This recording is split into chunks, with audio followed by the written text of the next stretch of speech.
Hello, I'm Dr. Lorraine Maita. Are you feeling out of control? That's what my patients tell me when they're in perimenopause. So, what is perimenopause anyway? It's the 10 or so years prior to menopause, and menopause definition is 1 full year without a period. But boy, oh boy, leading up to that can be pure hell. Most of my patients tell me that they feel completely out of control. They're anxious, they're irritable. Their periods, either they're coming closer and closer together, or they're skipping months and then have a deluge of blood. The periods could be heavier, they could be lighter, they're unpredictable, and everything about perimenopause is unpredictable. It affects your mood, your energy, your weight, your sleep, your sexuality, and just about how you're thinking and feeling about yourself and everybody else. One woman said to me that her husband told her she was unbearable. And when she described her symptoms, because she spent 8 years going from doctor to doctor and being told it was normal, and she was either drugged or dismissed, told she was stressed, or here, take this pill. However, when I said this is perimenopause, she broke down in tears. She said, "Why didn't anybody ever tell me this?" Because you know what? There is hope and there is help. I figured and describe perimenopause as being in a rowboat in rough seas, bounced around with no oars, no direction. You're at the mercy of your hormones. And the same thing happened to me. During my perimenopausal period, it was around the time of 9/11, and I used to live across the street from the World Trade Center. So I had left before the terrible disaster, but that was close to home. When that hit, I was anxious, I was irritable, I couldn't sleep, I would cry at the drop of a hat. I was gaining weight, I was losing my hair, I had rashes, I just didn't feel like myself. And even though I thought very carefully about my words, especially because I led a big group, what people told me is it changed my personality. It was the tone. It was just the irritability from feeling not sleeping and feeling these hormonal shifts came out through my voice, and people felt offended by it. I would walk into a room and they'd scatter and like the Red Sea, and they'd part like the Red Sea. And it was very hurtful because it was sort of like, well, what mood is she in today? And I tried very hard to be honest and fair, but I felt completely demoralized and out of control. And maybe you know someone who feels that way. Maybe you're feeling that way. And I want you to know that perimenopause is real. Your hormones are going all over the place like this, right? And there's hope and there's help. So, what are the top symptoms of perimenopause? Irregular bleeding. Like I said, it could be heavy, it could be light. The periods could be coming shorter and closer together. Like I had some people who had them every 2 weeks. Sometimes the periods will skip for several months. And I know myself, I went for 10 months without a period and I thought, oh yeah, I'm done with this. No, not really. And I had others the same. They went for 11 and a half months and had a deluge. The big issue that people feel the most is moody. These mood swings are so devastating for all those around you and even yourself. People say something comes out of their mouth and they see the effect, and then they shrink, feeling guilty and ashamed for having blurted out something that they really didn't mean, in a fit of just irritability, anger, frustration. Your fuse is short during perimenopause, and that can have devastating effects on your relationship with others, your bosses, your coworkers, your family, your friends, and most of all, devastating relationship with yourself. You feel bad about yourself. And the worst thing is you can't sleep. You're wired and tired and you toss and turn. Maybe you can fall asleep, but you can't stay asleep. Maybe you can you can't even fall asleep. It's really hard. And so when you don't get enough sleep, you're even more irritable. And fibroids develop, so the bleeding can be heavy, and people can have pressure from the fibroids on their bladder where they're peeing too much, or they have back pain because the uterus is big and pressing on the spine. They might have breast tenderness or cysts. That's very, very common. And the sex drive is just not there. Women, uh, sex drive is delicate. If you're tired, if you're angry, if you're resentful, if you have any kind of major stress, the first thing to go is your libido. It's not a survival technique. It's survival of the species, but not survival of the human. And then fatigue. All of this just drains you. So what happens during perimenopause?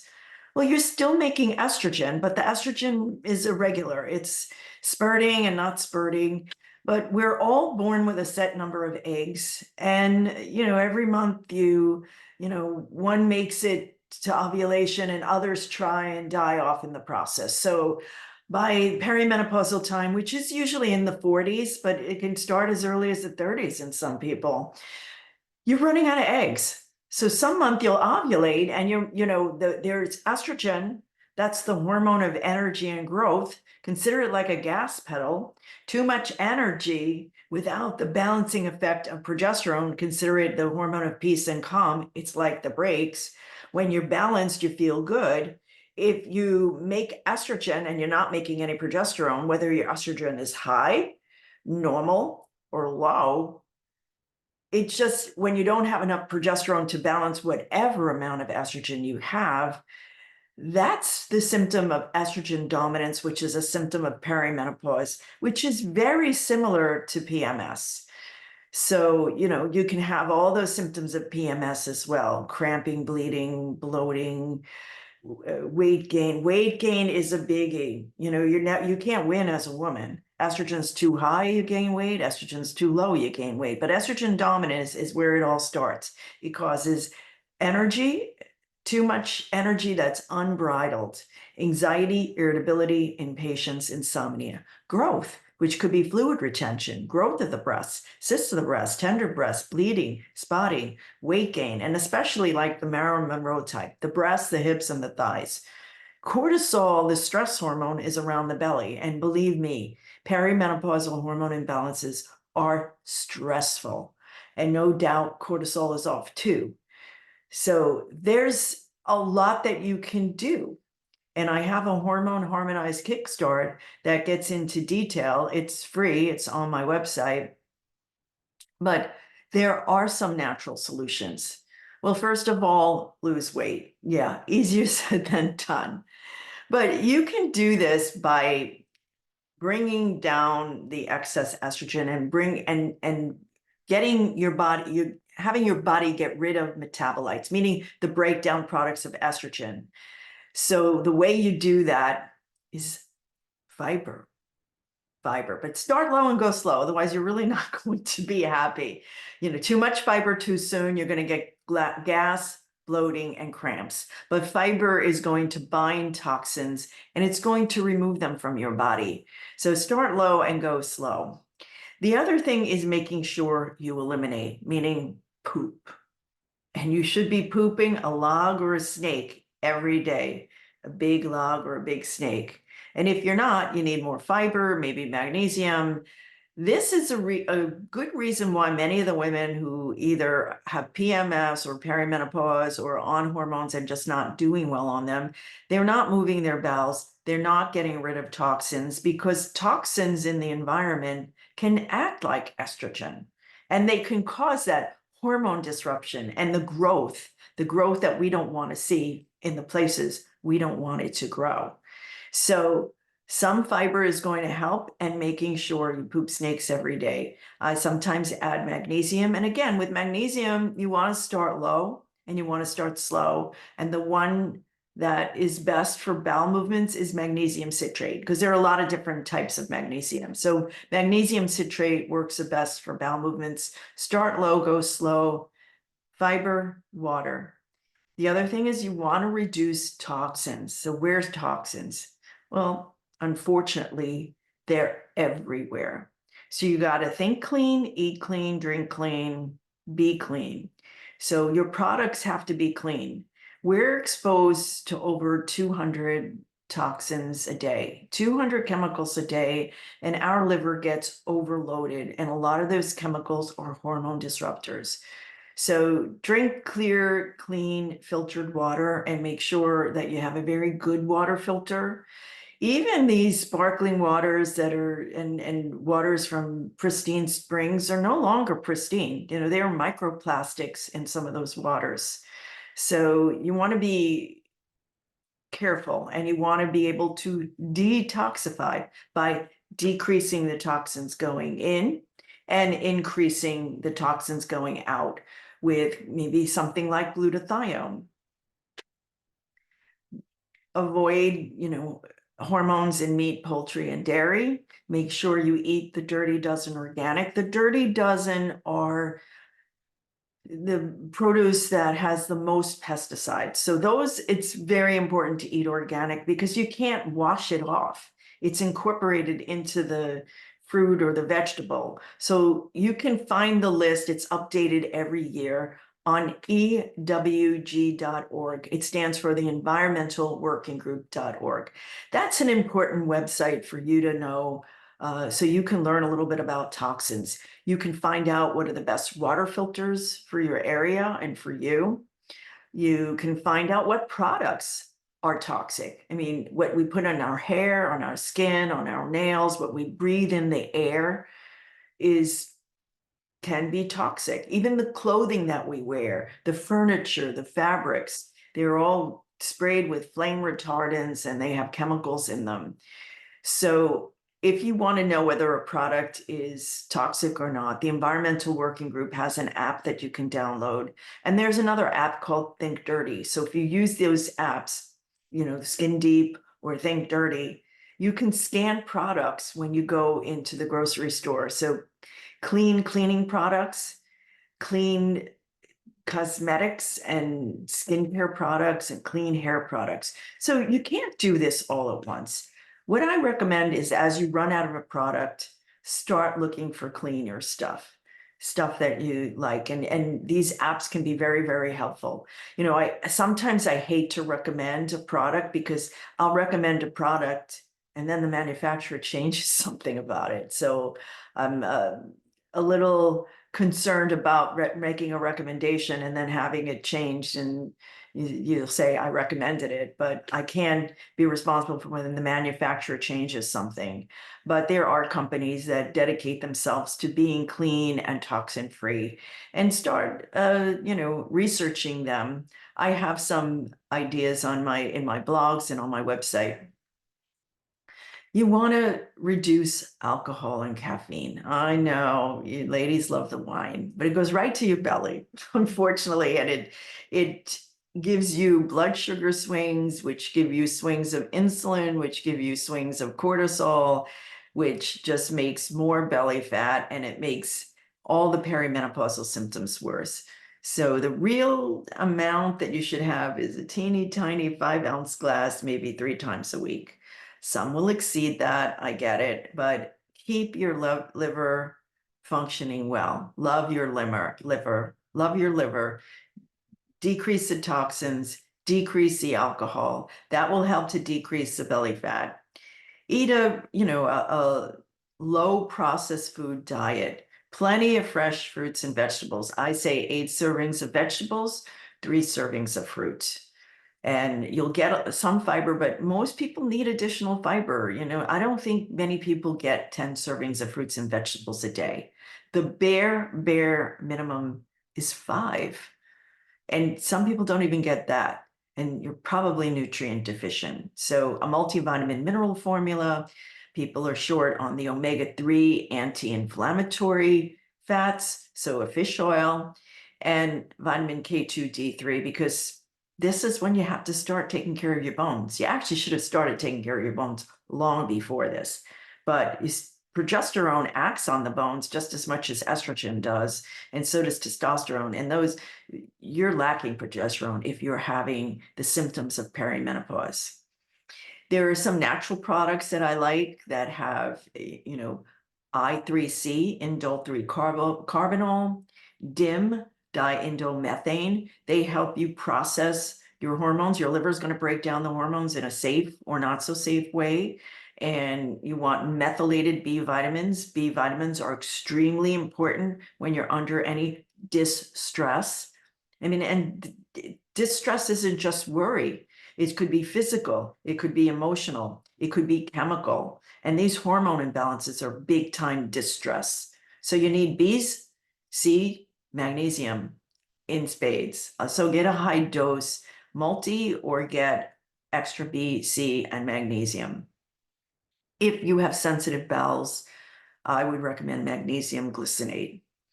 So you want to eat organic, you want to use natural products, you want to take magnesium maybe for sleep. It's very relaxing.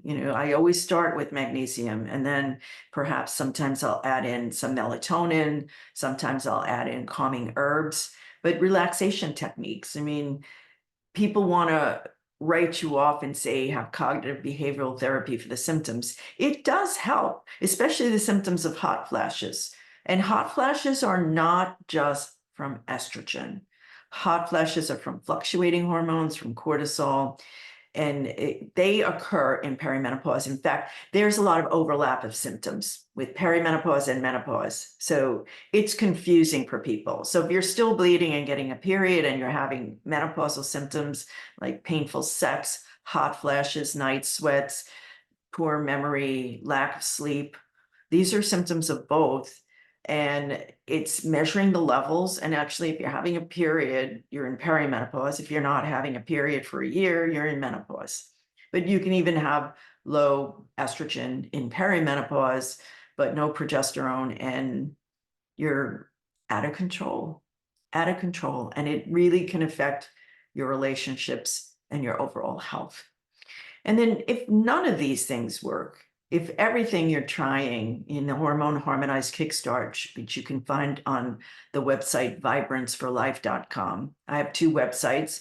The Feel Good Again Institute is the coaching educational website, and vibranceforlife.com is the medical website. So you can find a lot of free things on both of those websites.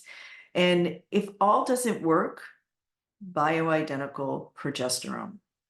And bioidentical means it's the same exact chemical structure as your body. So people are scared about hormones.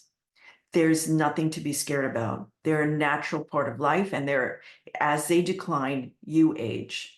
And we were born to reproduce and die. We were not born to live beyond our 40s.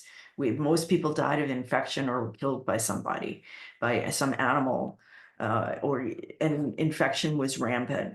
So we're living well beyond that. And when the hormones decline, we start to see a lot of problems. We lose our memory, our arteries get hard, we get heart disease, we become overweight, diabetic, hot flashes, night sweats, dry eyes, dry skin, dry vagina. You age quickly during these transition periods. And during these transition periods is when you're more likely to develop an autoimmune disorder. So progesterone could level off. Like here you've got this estrogen and it's unbalanced and you're out of control. Progesterone is peace and calm. Finally, somebody heard. Now, the press will say progesterone when they mean synthetic progestin. A lot of the older studies they used the synthetic progestin. It has some of the properties of progesterone, but not all the properties, and it has more side effects. So synthetic increases the risk of clots. Natural bioidentical, there isn't a risk of clots or embolism. I mean, you can never say never because you can get it from other things, but the drug doesn't increase the risk. The natural bioidentical progesterone does not increase the risk of clots. It has a beneficial effect on blood pressure, where the synthetics can increase the risk of high blood pressure. You have less risk of breast cancer because women not on hormones get breast cancer. With synthetic progestins, the studies have compared and they showed that the risk of breast cancer is increased with a progestin, not bioidentical estrogen or progesterone. So those old studies were designed and given to women whose average age was 63, 10 years past menopause on high dose synthetics.